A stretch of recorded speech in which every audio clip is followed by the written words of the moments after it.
Today I'm going to try to bestow upon you guys what Rahu in 11th house and Ketu in 5th house are trying to tell you. So first of all, let me talk about Ketu in the 5th house. About the 5th house specifically. 5th house is about being a good passive teacher, a passive role model, quiet and serene distinctions. It can also be about psychic powers of divine ear, mind reading, and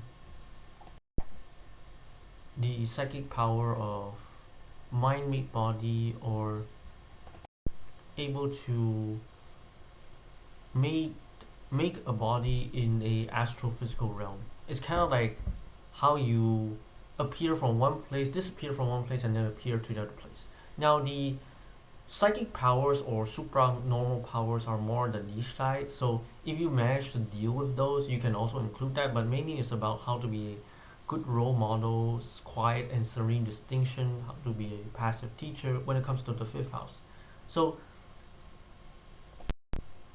like how to be a passive role model is more of a Sun and Leo thing, whereas like when you put it into a house, try to explain it in a house, it's more of a under what conditions will you start to develop right intention and be a better role model, or a passive teacher, or having better distinction, or quiet and serene distinction, and that is pretty important. So there are two things you might want to consider or watch out for, or to look out for. So the first thing is that when you have Ketu in the 5th house, is not inherently bad. In fact, I think as long as you're not deliberately lying or being deceitful about it, you should try to, if you thought of something, right, this is not like Ketu in the 6th house where you also need to deliberately not pursue that much when it comes to discipline of the body. When it comes to like right intention, being a good role model, like having a goodwill mindset when it comes to being a good role model or being a exemplary model, right? It is not, you don't need to deliberately avoid yourself in these kinds of situations, right? In fact, you like the frequency you need to avoid it is way less more than Ketu in the 6th house, but there are a few things you need to consider. Firstly is that when you develop this kind of goodwill intention or mindset when it comes to either teaching or being a good role model or a quiet or serene distinction, it's very important to balance it with with a good understanding and deep understanding of the truth and whatever it is you're trying to seek, right? If you're trying to seek fame, you need to seek fame straightforwardly and harmlessly, right? And if you want to seek romance or marriage, and you don't need to beat around the bush about it, right? And that is important because sometimes being a good role model is pretty good, but sometimes you can get in the way of your own, sometimes trying to build a persona isn't bad, right? If you're build a persona, sometimes you would try to follow others' examples, and then you would end up beating around the bush about what you want in life and how to do it straightforwardly. I think that's important about Ketu in the 5th house. The other thing is about be more self-reflective when it comes to being a good role model. What is actually significant to you as a person, right? What kind of distinction or goodwill or skillful qualities or dhamma, right, you want to pursue, and then build your persona or good distinction or serene distinction built upon that kind of significance. What kind of goodwill qualities is important to you? You try to build your persona around that dhamma or distinction. I think that's important. So there are two things Ketu in 5th house needs to watch out about. The first one is to build your persona around what is actually significant for you.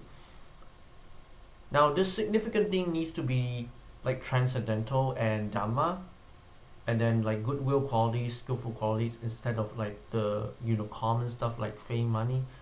Like for example, patience, no harming, or example, having a good memory about what is skillful, what is unskillful, having a good memory about the text or doctrine about what is skillful, etc.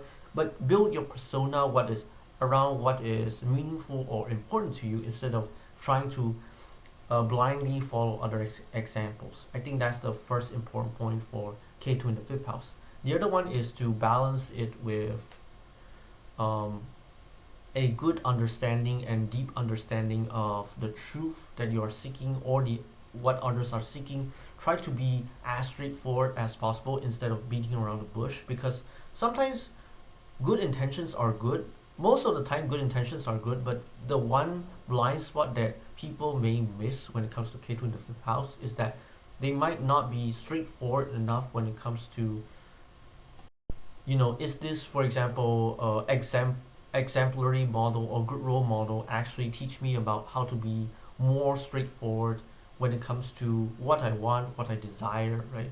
Whether it's something more common or gross, like fame, reputation, romance, marriage, or material ease, or physical or external willpower, or is something more refined like mental redirection, jhana, meaning, straightforwardness, deep depth, and unfathomability of truth, etc. Right? And so this is pretty important for the Ketu of fifth house, is to be more straightforward instead of to try to seek what you want, instead of blindly follows others' examples and assume that, oh, because this is an exemplary model, it will mean that I will know what answer I would want if I follow this example, right? Or this example role model or good role model. Now the other thing about this is what the Ketu in fifth house is trying to tell you, but what about the Rahu in 11th house is trying to tell you?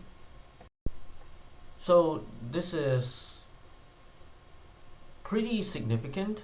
So Rahu in 11th house implies the innovation of dreams and success stories, and also is about tranquility, about either romance, or about art, or about in tranquil, about being superior to others.